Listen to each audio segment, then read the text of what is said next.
Hello, everyone. My name is Hermes Camacho, and I'm the program director for Austin Soundwaves. I'm so pleased today to welcome composer and clarinetist Laura Brackney to talk to us a little bit today about her piece "Silk Ears" for string quartet.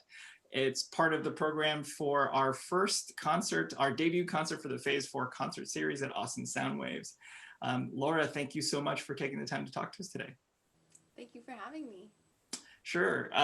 So I guess the first thing, I'm sure everybody would love to know a little bit more about you and what you do. Sure. So I'm a second year student in a DMA program in composition at Arizona State University, but I'm living in Texas for now while everything's remote. We're living in these very strange COVID pandemic times, and what I'm always curious to hear every musician's perspective on like what it's like to be a musician now, what that means in terms of performances, but especially also being a composer as well. That's been hard because it's not safe to do that. Luckily, I was able to rejoin the Balinese Gamelan at Texas State University, which meets on Sundays, and it's like super limited capacity, so we're all like 10 feet apart, wearing masks with like the doors open to the outdoors.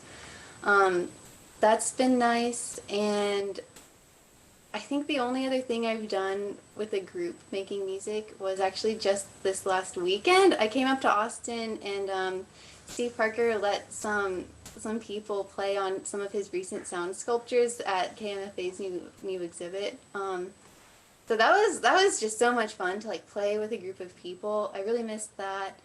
The piece that I'm working on right now, I guess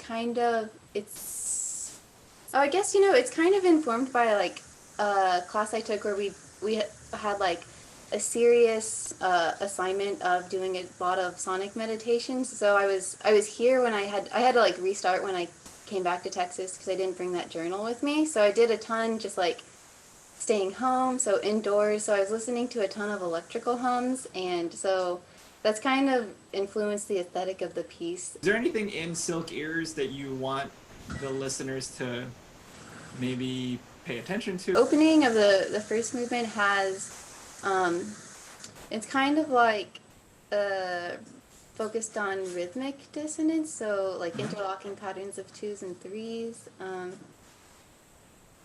which I was interested in at the time, which was pretty fun for me back then, especially. And then the second movement, it's got like an intro of like an expanded dissonance kind of idea, which expands into the more like another more interlocking part that slows down and then doubles. And that I guess was inspired by Javanese gamelan because that was written while I was in the gamelan at UT actually. Just like I worked at UT when I was also teaching. That's what I was doing in Austin. But it's kind of loose because it's I didn't want to just do like a gamelan like copy and paste of an idea.